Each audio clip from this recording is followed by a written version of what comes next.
The conference floor buzzed with excitement. The company's signature blue flashed across the screens. Technicians with clipboards and headsets rushed around as the stage lights warmed up. My launch day was tomorrow. The day the software I had built from scratch would finally go live. Finally, the spotlight would be on my name. Or so I thought. 5 years of 2 a.m. bug fixes. 5 years of covering for incompetent team leads. 5 years of designing features that executives took credit for. But now none of that mattered. Clutching my laptop, the one filled with the code that had become my life's work, I stood near the edge of the main hall. The air vibrated with anticipation, feeling electric. My manager, Oliver, had texted me to stop by his office before the final prep meeting. "We need to talk quick." I didn't think much of it. Oliver was dramatic about everything. Slack messages, calendar invites, even coffee orders. Still, as I walked through the hallway, something tightened in the pit of my stomach. Dark, quiet, too empty for this time of day. When I knocked, he didn't say, "Come in." He just yelled. Yeah, typical, like I was an inconvenience. I pushed the door open. Seated behind his desk, Oliver was leaning back like some king on a throne. Across from him sat a girl, barely 20, bright-eyed and smiling. I recognized her. The new intern. Mia? No, Maya. She'd been here for maybe 6 weeks. Dramatically, Oliver clasped his hands together. "Laura," he said, drawing out every syllable. "We've been reviewing things and we've decided to go in a new direction." I frowned. A new direction for what? "The launch," he said casually, as though he wasn't detonating a bomb in my life. "We're replacing you with Maya as the product lead." My pulse spiked. I stared at him, waiting for the punchline. "You're joking." He smiled, that thin corporate smile that always meant something awful. "We're looking for more energy, fresh ideas. You're incredibly competent, Laura. But we need someone with vibrance, presence, someone who fits the vibe." I blinked. The vibe. Twirling a pen between her fingers, Maya tried and failed to hide her smirk. Oliver continued. "Tomorrow Mia will be presenting the product, leading the rollout, handling press questions. You'll support her transition by handing over your laptop, documentation, everything she might need." My laptop. My code. Suddenly the room felt smaller, tighter, suffocating. I took a long, slow breath. "Oliver," I said calmly, "I've been building this software for 3 years. I wrote every line. I know every module, every integration point, every patch. Maya has barely." He cut me off with a dismissive wave. "Laura, your emotional tone is a lot right now. Try to be a team player." Emotional tone. Team player. All the corporate gaslighting greatest hits in one sentence. I looked at Maya. Guilt flickered in her eyes as she avoided my gaze, but not enough to stop her. Not enough to turn down a promotion built on my work. I forced my breathing to slow. If I reacted now, loudly and emotionally, I would lose completely. So instead I smiled, a small, polite, terrifying smile. "Of course," I said softly. "If that's what the team needs, I respect the decision." Oliver's eyebrows shot up. He hadn't expected that. People like him never expect quiet women to have sharp edges. I opened my laptop, typed a few things, closed it, and placed it gently on his desk. "Good luck tomorrow," I said, handing it to Maya like a gift. "Truly." Oliver beamed, relieved. Maya mumbled a thank you. What they didn't know, what they never bothered to ask, was that the code they had been bragging about for weeks was still operating under my private license. The company had access, but they didn't own it. They thought they did, of course, because Oliver never reads the fine print, and legal never bothered to ask for a formal transfer of IP rights. I had waited for them to treat me like a human being. They didn't. So now they would learn what happens when you mistake quiet for weak. As I stepped out of the office, the air in my lungs felt lighter, cleaner. I walked past the conference hall again, watching the screens flicker with promotional teasers. The entire company was counting down the hours to launch. Launch day would be fun. Very, very fun. Because tomorrow Oliver and the world would discover just how costly it is to underestimate the wrong woman. The morning of launch day felt strangely calm. Too calm. Like the stillness right before a storm breaks. I woke up early, brewed coffee, and sat on my balcony watching the sunrise stretch across the skyline. The city looked peaceful. My mind didn't. Today was the day they'd stand on that stage, smile for the cameras, and pretend the product was theirs. Today was the day Oliver would introduce his brilliant young prodigy, and Maya would take credit for 3 years of work she could barely navigate without Google. But today was also the day everything would catch up with them. Still, I felt no rush, no panic, no guilt. Just clarity. At 8:15 a.m. my phone buzzed. A message from Rachel, my closest colleague, the only one who had ever actually seen how much work I did. "Rachel, are you coming to the launch?" "Me? No, why?" "Rachel, you won't believe the chaos here." "I'll call you in a minute." Chaos already. I set down my coffee just as Rachel called. "Laura," she whispered, as if hiding in a supply closet. "No one knows where anything is. Oliver somehow thought Maya could walk in and magically understand your entire system. She's been product lead for less than 24 hours, and she's already crying in the restroom." I let out a breath I hadn't realized I was holding. "Didn't they have my documentation?" "That's the problem," Rachel said. "Your documentation is connected to your private repository. They didn't realize until this morning the system is asking for your credentials." I closed my eyes, exhaling slowly. Of course it was. "It is freaking out," Rachel continued. "They're telling Oliver someone needs to contact you immediately." A small cold smile curled on my lips. "And has he?" There was a pause. "Not yet. He's trying to fix it internally." Typical Oliver. Too proud to admit he'd made a mistake. I thanked Rachel and hung up. I could have reached out. I could have offered help. But something inside me, something that had been crushed for years, finally stood up and said, "No, not again." Around 10 a.m., I turned on my TV and switched to the live stream of the launch. The stage was bright, polished, packed with reporters and investors. The giant countdown clock behind them read 59 minutes and 42 seconds. Less than an hour to go. Oliver walked onto the stage, microphone clipped to his suit, grinning like a politician during election week. He started with his usual speech. Inspirational cliches, dramatic pauses, exaggerated confidence. But underneath the smile, I could see the tension in his jaw. His eyes darted to the side screens a little too often. Something was wrong. Good. Maya appeared next, shaky smile, notes clenched in her hands. She started presenting the product overview, trying to sound polished and assured. But her voice kept wavering, cracking in places she hoped no one would notice. 20 minutes in, Oliver gestured for the technical demo to begin. This was it. The main screen behind them flickered. Loading the interface. A loading icon appeared. Then a message. License invalid. Ownership verification required. Contact L. Hartman, developer license holder. The room froze. The audience murmured. Cameras zoomed in. Oliver's face turned a shade of red I had never seen before. He rushed to the podium, covering the microphone with his hand, hissing something at Maya. She looked like she might faint. Reporters began whispering. Investors exchanged anxious looks. Someone in the front row started filming the error message with their phone. I watched calmly from my couch. On screen, Oliver attempted to improvise. Just a small technical hiccup. Nothing to worry about. The screen flickered again. Access denied. Missing authorized credential. System locked at 10:27 a.m. by primary developer. The audience erupted into chatter. Rachel texted me instantly. "Oliver is sweating. It is running around like their shoes are on fire. This is wild." Another message followed. "People are asking who the primary developer is. Oliver is trying not to say your name. He didn't want the world to know the truth. That the company was launching software they didn't legally own. That they had pushed out the one person who actually understood it." The live stream abruptly cut to a technical difficulties screen. My phone buzzed again, this time with a call from an unknown number. I didn't answer. Seconds later, another call. Then another. At 10:41 a.m., a text appeared. "Oliver, we need to talk now."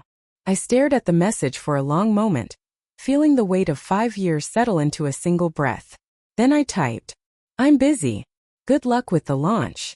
I hit send, and for the first time in years I felt powerful. The afternoon unfolded in waves of ringing, buzzing, and vibrating chaos.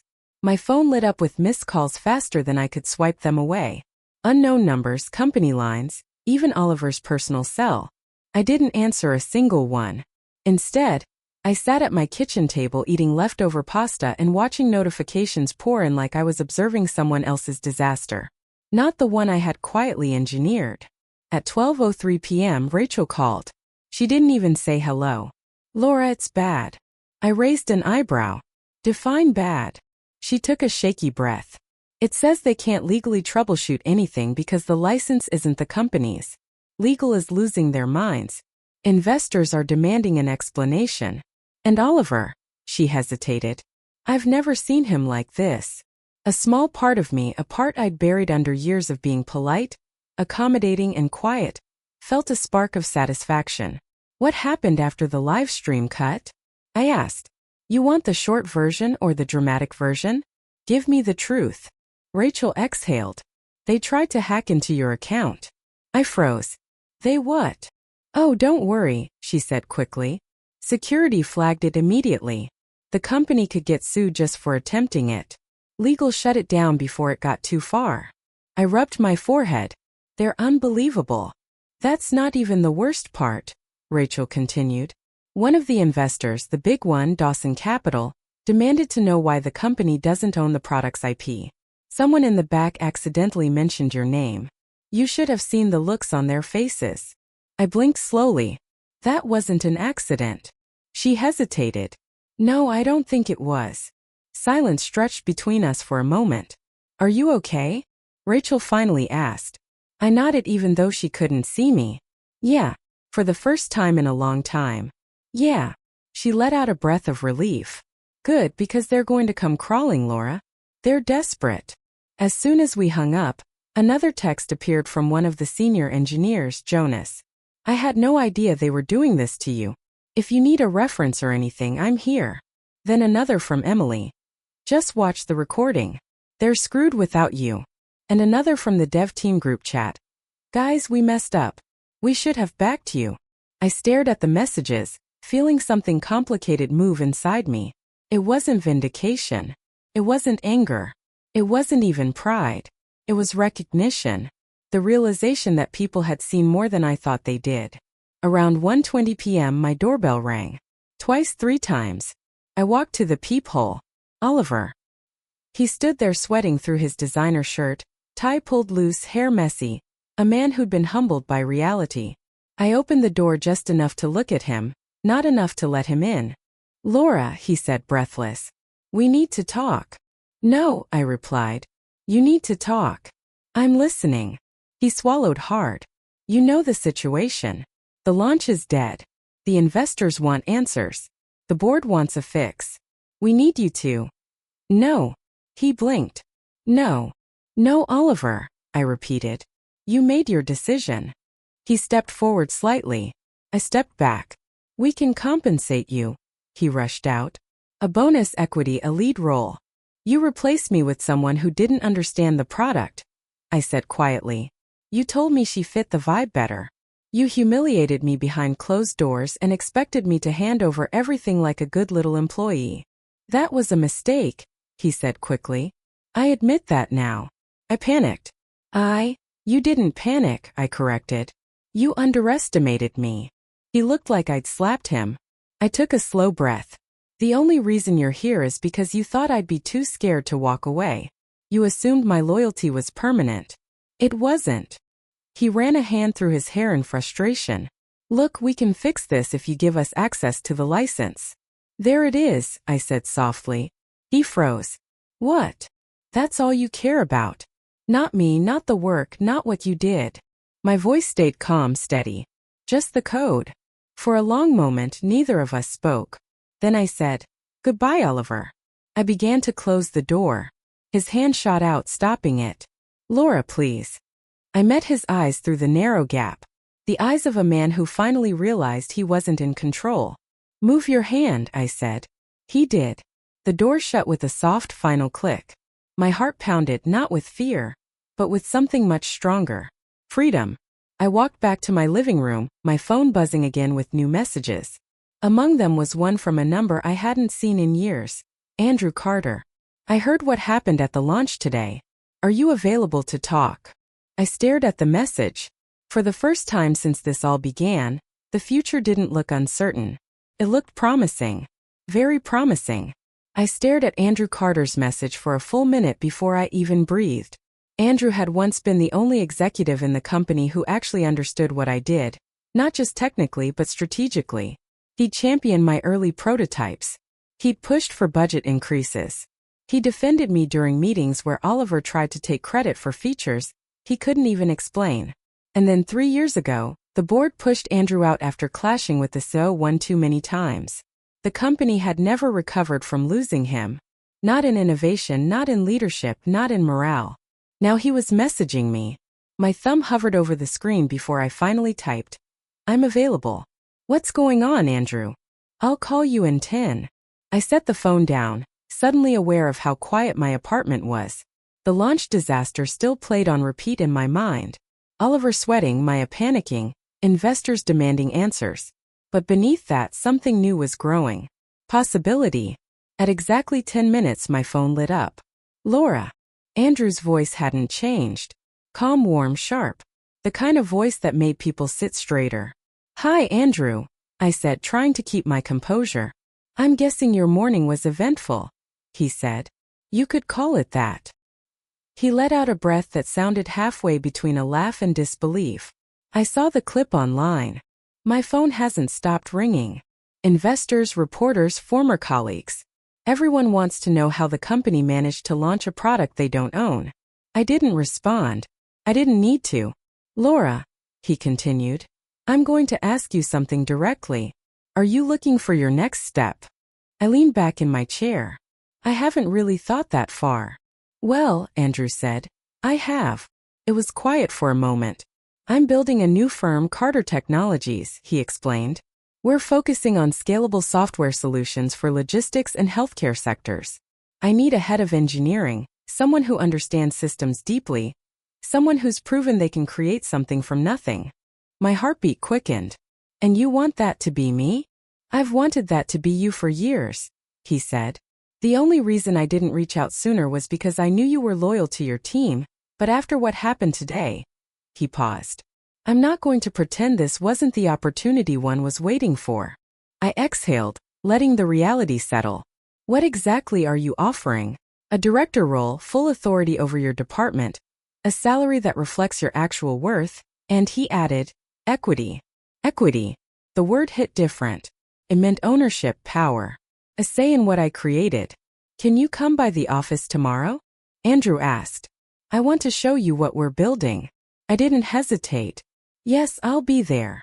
After the call, I sat quietly for a while. The room felt lighter somehow, like the air itself had shifted. It wasn't just that someone wanted me. It was that someone saw me. Around 3 p.m., Rachel texted. "Update. The board called an emergency meeting. Oliver looked like he was about to pass out." Me. "Anything on the product?" Rachel.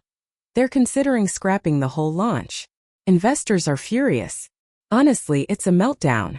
I typed a quick reply, but before I could hit send, another text came in. Rachel.